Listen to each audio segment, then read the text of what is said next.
Irmãos amados, vamos abrir a nossa Bíblia lá no livro de Atos, Atos dos Apóstolos, capítulo de número 2, versículos de 37 a 47. Atos 2, de 37 a 47.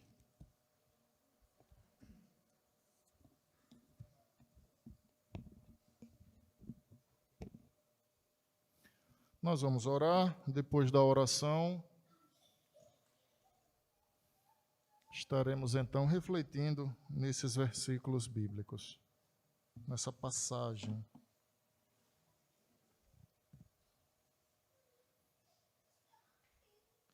Que as palavras dos meus lábios e o meditar do meu coração sejam agradáveis na tua presença, Senhor, rocha minha e redentor nosso, em Cristo. Amém. Queridos, pela manhã nós vimos que o apóstolo Pedro pregou um sermão muito bem fundamentado acerca da pessoa do Senhor Jesus Cristo. Vimos que esse sermão nasceu em decorrência de dúvidas acerca do dia do Pentecostes. Alguns homens que avistaram aquele milagre ou a descida do Espírito Santo sobre a igreja, afirmavam que aqueles estavam embriagados. Pedro então se levanta e faz um discurso, faz uma pregação. A pregação dele, portanto, se fundamenta, num primeiro momento, como vimos pela manhã, em confirmar que o que estava acontecendo era o cumprimento de uma profecia proferida pelo profeta Joel no capítulo 2 do seu livro. Ali o Senhor diz que nos últimos dias derramaria do seu Espírito. E Pedro então dá ciência disso àqueles que estão presentes. No segundo momento, ainda dentro da mensagem ou do sermão pregado por Pedro, ele aponta a pessoa bendita do Senhor Jesus Cristo, apresentando a sua vida, morte e ressurreição, apresentando, em segundo lugar, o rei Davi, quando, na ocasião, profetizou no Salmo 16, verso 10, e Salmo 110, versículo 1, quando ele disse: assenta-te à minha direita, enquanto eu ponho os teus inimigos por estrado dos teus pés. Então, esse é o que nós vamos chamar agora de segundo subponto no sermão pregado por Pedro. O terceiro argumento que ele usou no sermão, irmãos, diz respeito a serem os apóstolos testemunhas da ressurreição de Cristo. Então, os apóstolos, os 11, porque Judas havia tirado sua vida, foram testemunhas oculares, eles viram e eles ouviram Jesus Cristo antes de ser morto e após a ressurreição. Pedro então vai dizer: nós somos testemunhas de que esse Nazareno é o Cristo. E no final, irmãos, do sermão do apóstolo Pedro, finalmente ele aponta a descida do Espírito Santo como prova cabal de que, de fato, Jesus é o Cristo, ou seja, aquele Nazareno que podia ser visto, ouvido e tocado, de fato era Deus encarnado, era o Salvador. E Pedro adverte que esse mesmo Jesus foi crucificado por aqueles homens que não creram nele. Então Pedro faz um sermão, irmãos, aí com 2 pontos, como eu disse pela manhã, sendo que no segundo ponto ele põe 4 subpontos. Então, é uma divisão natural que nós vimos aqui no sermão do apóstolo Pedro, no capítulo 2. E nos 4 subpontos, então, ele traz esses 4 argumentos para evidenciar que, de fato, Jesus era o Cristo. Depois de pregar, irmãos, esse sermão, finalmente, aqueles que ouviram foram convertidos. Aí entra justamente no texto que nós vamos ler a partir de agora. 3.000 batizados. Vejam aí, versos de 37 a 41. Ouvindo eles estas coisas, que coisas? O que eu acabei de narrar. Compungiram-se-lhes o coração e perguntaram a Pedro e aos demais apóstolos: que faremos, irmãos? Respondeu-lhes Pedro: arrependei-vos e cada um de vós seja batizado em nome de Jesus Cristo para a remissão dos vossos pecados e recebereis o dom do Espírito Santo. Pois para vós outros é a promessa, para vossos filhos e para todos os que ainda estão longe, isto é, para quantos o Senhor nosso Deus chamar. Com muitas outras palavras, deu testemunho, exortava-os, dizendo: salvai-vos desta geração perversa. Então, os que lhe aceitaram a palavra foram batizados, havendo um acréscimo naquele dia de quase 3.000 pessoas. Pastor, quem são esses? Esses são aqueles que questionavam o que finalmente seria o Pentecostes. Ao ouvir falar da mensagem de salvação, ao ouvir falar de quem é Jesus Cristo, ao trazer à memória aquele nazareno que havia sido desprezado e levado à cruz, ao tomarem ciência que Jesus subiu à cruz em razão dos seus pecados, eles então, irmãos, foram constrangidos pelo amor de Deus. E questionam então a Pedro e aos demais apóstolos: irmãos, o que faremos diante disso? Pedro tinha uma resposta pronta, irmãos. Qual é a resposta diante do chamamento do Evangelho? Porque o Evangelho é um chamado ao arrependimento. O Evangelho chama o pecador ao arrependimento. Arrependei-vos, é chegado o reino de Deus. Quem pregou dessa forma? João Batista. João Batista saía a proclamar o Evangelho, o mesmo João Batista que foi precursor do Senhor Jesus Cristo. E a sua pregação evangelística era: arrependei-vos que o reino de Deus é chegado. O Evangelho, portanto, ele exorta o homem, ele convida o homem ao arrependimento. Por quê? Porque ele apresenta ao homem o grande amor de Deus expresso na cruz do Calvário por meio do Senhor Jesus Cristo. Então, quando eles perguntam a Pedro: irmãos, o que é que nós faremos diante disso? Pedro dá uma resposta que é a resposta adequada: se arrependam. É isso que vocês vão fazer diante do que vocês ouviram. Vocês vão se arrepender. Verso de número 8. Respondeu-lhes Pedro: arrependei-vos e cada um de vós seja batizado em nome de Jesus. Para quê? Para remissão. Remissão é pecado. Para remissão dos vossos pecados, para que vocês sejam livres da maldição do pecado. E recebam o dom do Espírito Santo, a plenitude do Espírito Santo. Pois para vós outros, o que Pedro está dizendo é: foi para vocês a promessa, para os vossos filhos, para todos os que ainda estão longe. Longe de onde? Longe daqui, de Jerusalém, é onde eles estavam. Isto é, para quantos o Senhor nosso Deus chamar. Aqui, irmãos, a gente percebe a ação de Deus.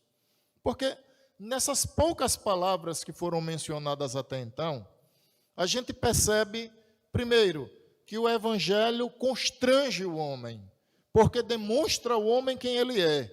O homem é pecador, é desleal, é injusto. O homem é digno do peso da mão de Deus e da descarga da sua ira. O homem, por ofender a santidade de Deus, ele é digno da perdição eterna. Mas Deus, em sua infinita misericórdia, por meio do Evangelho encarnado, a saber, Jesus Cristo, prega na cruz do Calvário o quê? Prega o amor. Cristo crucificado por amor aos eleitos de Deus. Deus prega o amor. E esse mesmo homem, quando ouve essa mensagem de salvação, quando ele percebe o amor, a grandeza, a altura, a profundidade, a largura do amor de Deus, então ele se constrange. E esse constrangimento, o qual o amor de Deus causa no pecador, faz com que ele ofereça uma resposta. Qual a resposta que o homem oferece diante do chamamento do Evangelho? O arrependimento. Ou seja, Deus provoca no coração dos seus eleitos o arrependimento. Ninguém será salvo sem arrependimento. Os homens são chamados ao arrependimento. E uma vez então eles recebendo, eles são agregados à igreja de Cristo. Aqueles a quem Deus chamar. Portanto, quem é que é chamado? Quem é que age na salvação? Quem age é Deus. Jonas disse: a salvação ao Senhor pertence. Então Deus vai de encontro ao pecador para chamá-lo ao arrependimento. E esse chamado o Senhor faz pela proclamação do Evangelho. Pastor, onde foi que isso aconteceu aqui? Na pregação de Pedro. Pedro demonstrou quem era Jesus Cristo. Aquela multidão ouviu falar sobre Jesus. Questionou a ele: o que faremos? Pedro disse: vocês vão se arrepender e vocês serão batizados em nome de Jesus Cristo. O Senhor Jesus Cristo, em Mateus capítulo 28, disse: ide por todo o mundo e pregai o evangelho a toda criatura. Quem crer e for batizado será salvo. Quem, porém, não crê no meu evangelho, quem não crê no meu nome, já está condenado. Notem a conexão com o que Jesus disse em Mateus 28 para o que está acontecendo no capítulo 2 do livro de Atos. Os homens creram na mensagem. Os homens foram agregados à igreja de Cristo. Eles foram chamados por Deus à salvação, como afirma o verso de número 40. Com muitas outras palavras, deu testemunho, exortava-os dizendo: salvai-vos dessa geração perversa. Pedro está dizendo: essa geração é perdida, sejam salvos dessa maldição. Irmãos, se a gente traduzisse para os dias de hoje, talvez o mais adequado a se dizer seria: irmãos, sejam salvos desse mundo tenebroso, dessa sociedade corrupta pelo pecado, corrompida pelo pecado, dessa maldição de mundo que jaz do maligno. Em outras palavras, é o que Pedro está afirmando aqui. Quando ele diz salvai-vos, ele não está dizendo que o homem tem a capacidade de salvar a si, mas que uma vez ele crendo no Evangelho, ele será salvo dessa geração corrupta. É isso que Pedro está afirmando aqui.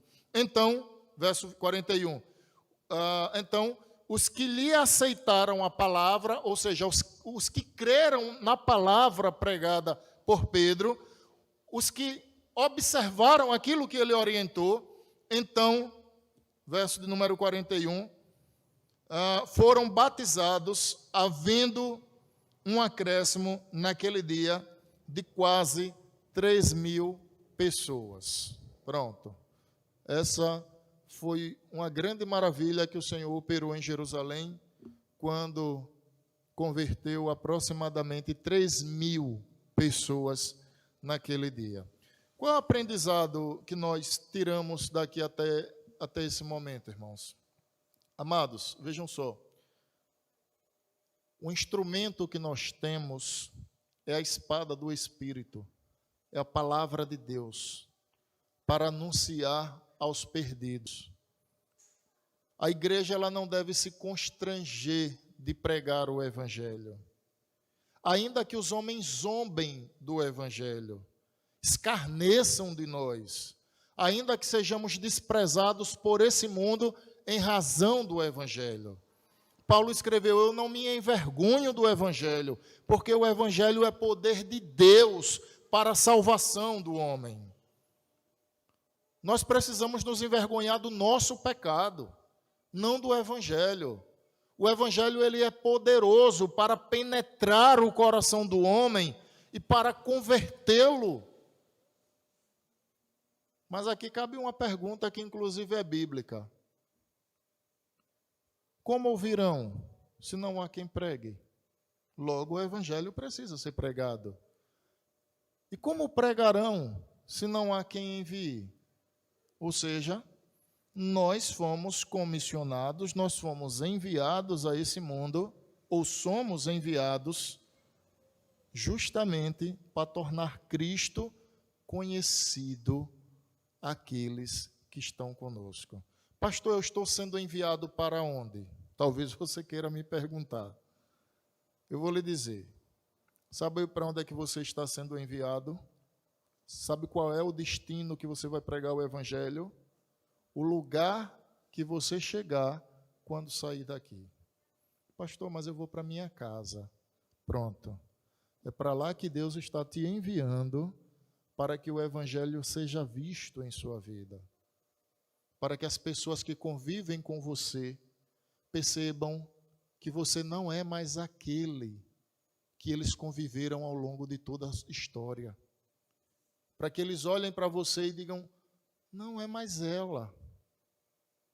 Eu não sei o que aconteceu, mas não é mais ela.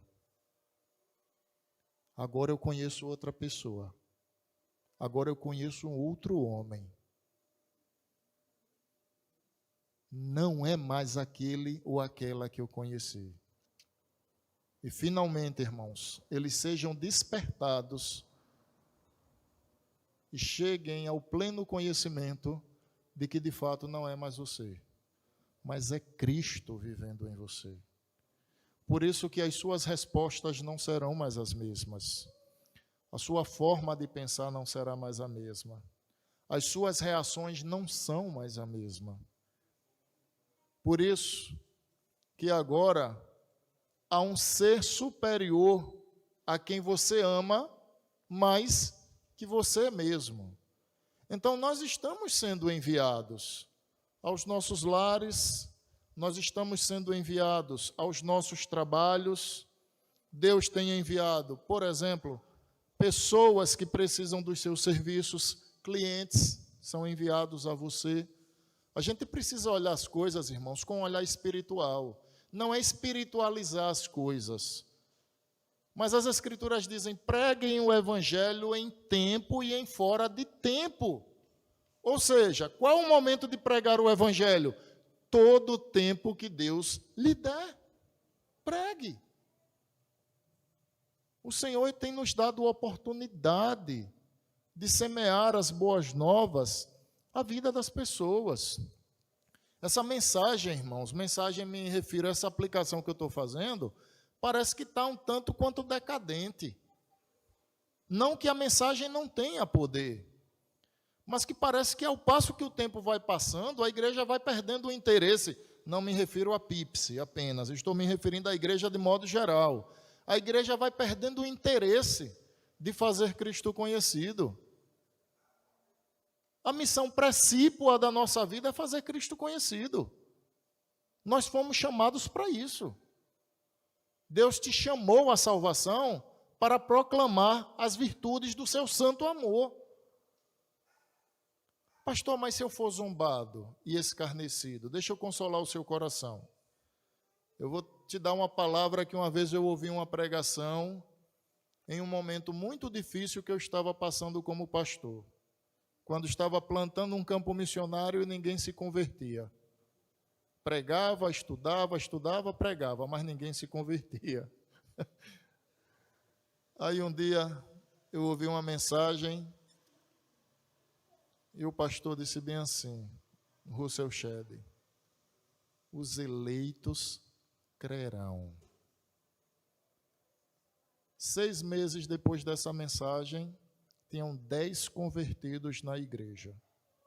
No dia que eu parei de me preocupar com isso e entreguei nas mãos de Deus, vi que eu era insuficiente e não era competência minha converter ninguém, aí finalmente eu entendi.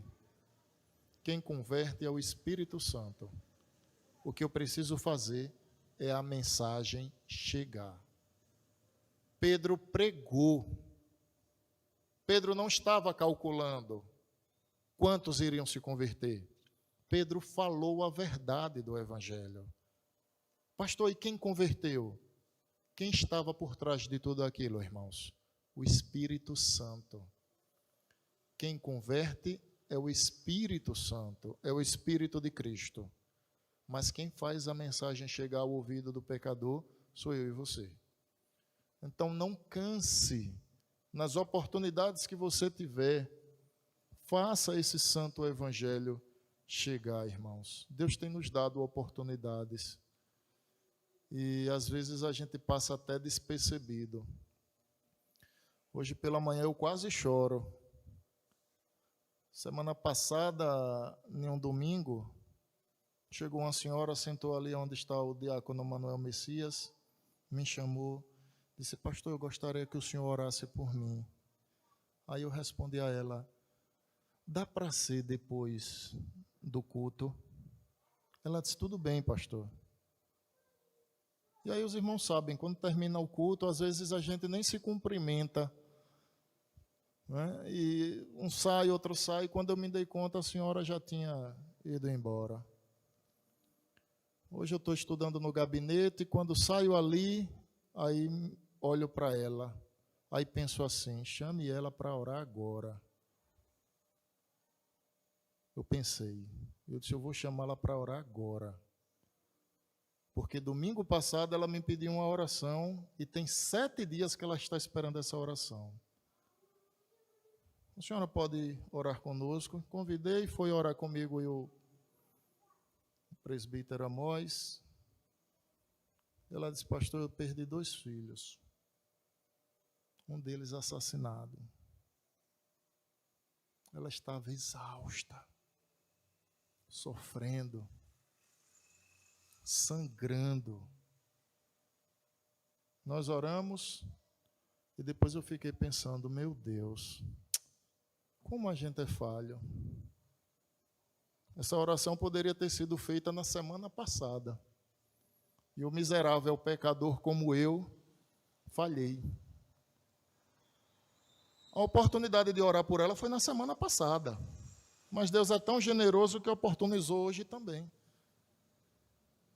Mas e a dor de uma semana, hein? Chorando, gemendo e sofrendo durante uma semana, à espera de uma oração. Eu estou usando esse exemplo, irmãos, não é para expor a situação de ninguém, mas é para ilustrar que as pessoas que estão ao nosso redor, elas precisam ouvir falar da graça de Deus.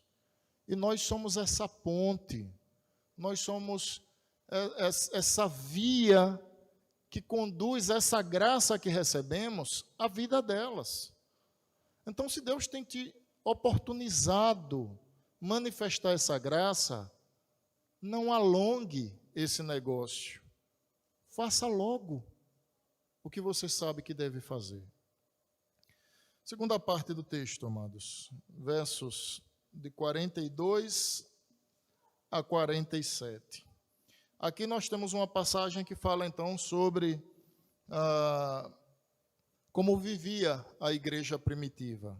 Pastor, como é que essa igreja vivia? Pois bem, essa igreja tinha algumas marcas, irmãos, que eram fundamentais e que eram presentes à sua vida em razão da presença do Espírito de Cristo. Toda igreja que ela de fato é genuína, ela tem essas marcas. Primeira marca que nós notamos aqui, ela tem compromisso com as Escrituras Sagradas e com a oração. Verso de número 42. E perseveravam na doutrina dos apóstolos e na comunhão, no partir do pão e nas orações. O versículo 42 já começa apontando a marca na vida daquela igreja primitiva em razão do Espírito de Cristo estar presente nela.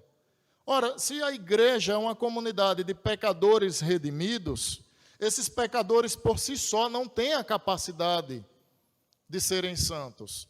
Então é Deus quem os santifica. E como o Senhor faz? O Senhor faz por meio de 2 meios de graça, pelo menos até então. qual seja a pregação, ou seja, a doutrina apostólica, as escrituras sagradas e a oração. Então, nós já temos aqui duas marcas presentes na vida da igreja. Quando vamos aos versículos de 44 a 46, irmãos, nós temos uma outra marca na vida da igreja. Vejam só o que diz esses versículos. 44 a 46.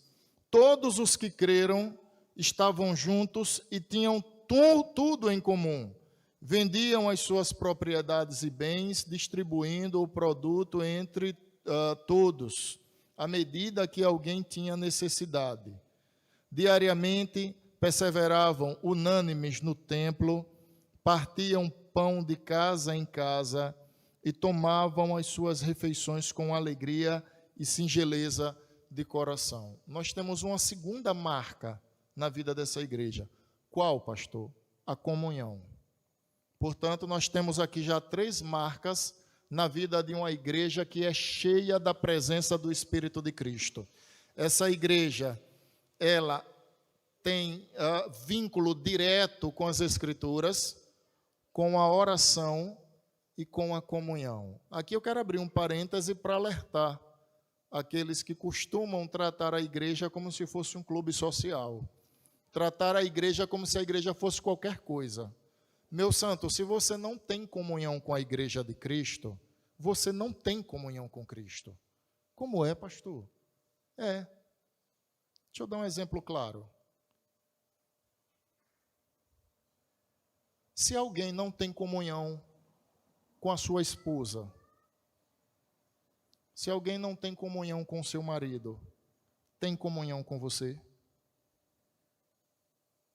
Se alguém odeia o seu marido, é por você amado? Tire sua conclusão. Pastor, então talvez você não ame ao seu marido. Eu não estou dizendo que você deve odiar as pessoas.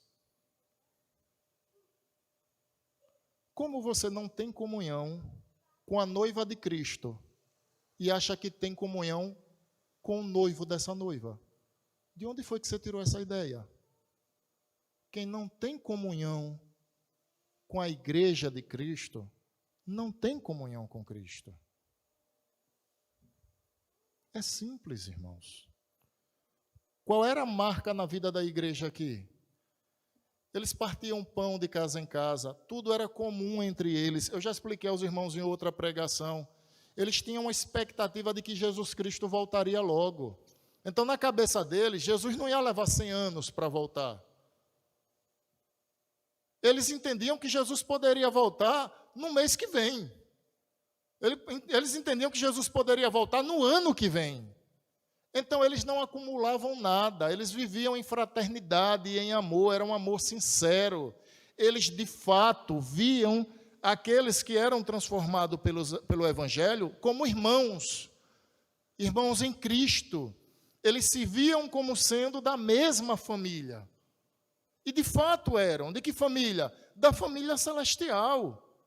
Então, a crença deles refletia onde? Refletia em seu comportamento. Pastor, por que a igreja se comportava dessa forma? Por conta da crença deles. Ora, se Jesus vai voltar logo, de imediato, talvez eu nem passe pela morte, eu vou encontrar com o meu Senhor entre as nuvens, então eu vou acumular para quê? Então eu vou brigar para quê? Para que picuinha? Para que mesquinharia? Para que estar perdendo tempo com coisas que não levam a lugar nenhum? Então era uma igreja prática, era uma igreja, irmãos, que era comprometida com a pregação do Evangelho, com a verdade do Evangelho. Era uma igreja que os irmãos oravam, eles perseveravam na oração. Essa é a segunda marca na vida da igreja primitiva. Era uma igreja que tinha comunhão. Eles tinham comunhão com a igreja de Cristo. Eles partiam pão de casa em casa, se confraternizavam. A falsidade eles abandonaram, eles não falavam mal um do outro. Eles eram leais, eram tementes a Deus, eles compreendiam que eram todos miseráveis pecadores, que eram fruto da graça e da misericórdia de Deus. Então, a igreja que pensa dessa forma, irmãos, só pode viver também de uma maneira. Qual? Comunhão. E a quarta marca na vida dessa igreja, verso de número 47, o Senhor agregava dia a dia os que iam sendo salvos, ou seja, os seus eleitos. Verso 47, louvando a Deus e contando com a simpatia de todo o povo, enquanto isso, acrescentava-lhes o Senhor dia a dia os que iam sendo salvos. Notem que era algo natural. O processo natural de uma igreja que cresce aos pés de Cristo é que dia a dia o Senhor vai agregando os seus eleitos a ela, irmãos. Por exemplo, você não tem um filho e diz a ele, cresça. Por quê? Porque o curso natural de sua criança é crescer. Assim é a igreja. Se uma criança saudável, ela vai crescer, uma igreja saudável, ela também vai crescer naturalmente. Você só leva a sua criança ao médico para investigar o porquê ela não cresce. É diferente. Uma mãe não leva uma criança ao médico, uma criança que cresce. Ela leva uma criança que não cresce, para que o médico investigue o que há de errado. Então, o curso natural na vida da igreja, uma igreja saudável, que teme a Deus, uma igreja que se dedica ao crescimento espiritual, fundamentado na palavra de Deus, uma igreja que ora, uma igreja que tem comunhão. Qual é o curso natural na vida dessa igreja? Dia a dia, Deus vai acrescentando os seus eleitos. Esse é o curso natural. Houve um tempo em que presbiteriano, graças a Deus isso mudou, e eu nunca mais ouvi, mas haviam alguns pastores presbiterianos que diziam, o que importa é a qualidade e não a quantidade.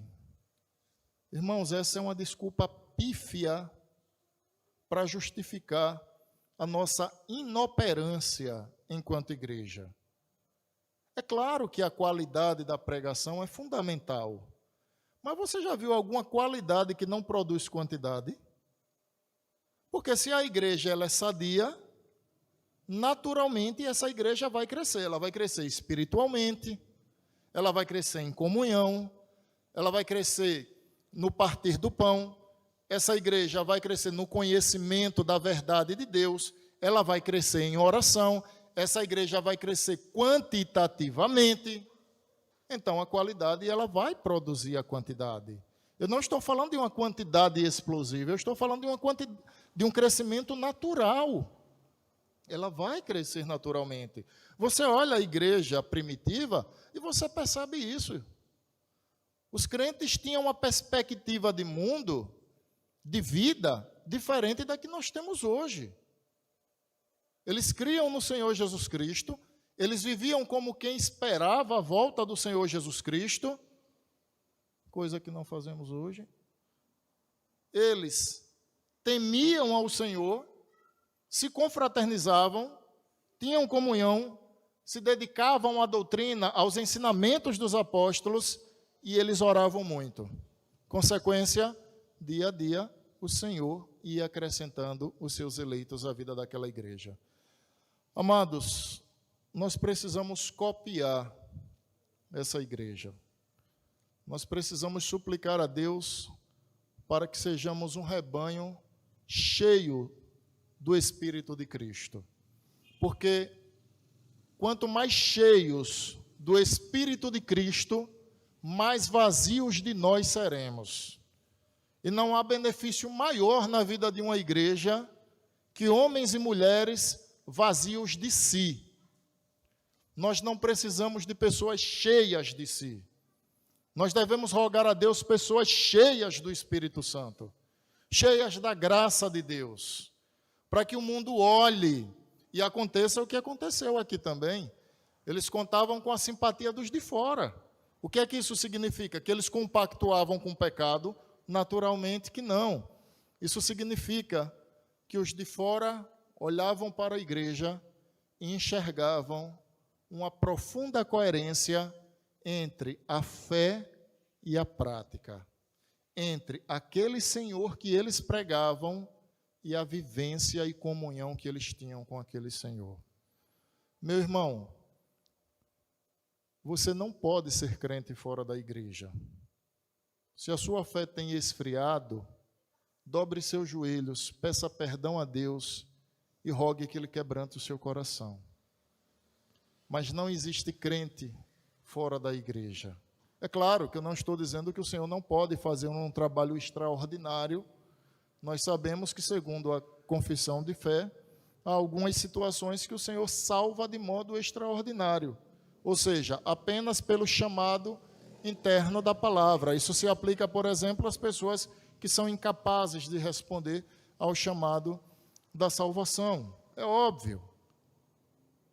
Mas se o Senhor nos chamou à salvação, a consequência natural disso é fazermos parte da sua igreja. Tá bom? A igreja primitiva, ela nos traz essas lições. Nós somos chamados ao arrependimento, o Senhor opera a salvação às nossas vidas e nos agrega à sua igreja. E uma vez agregados a essa igreja, a esse corpo, nós somos operários do reino de Deus.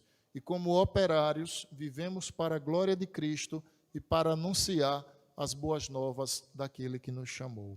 Que Deus nos abençoe. Amém.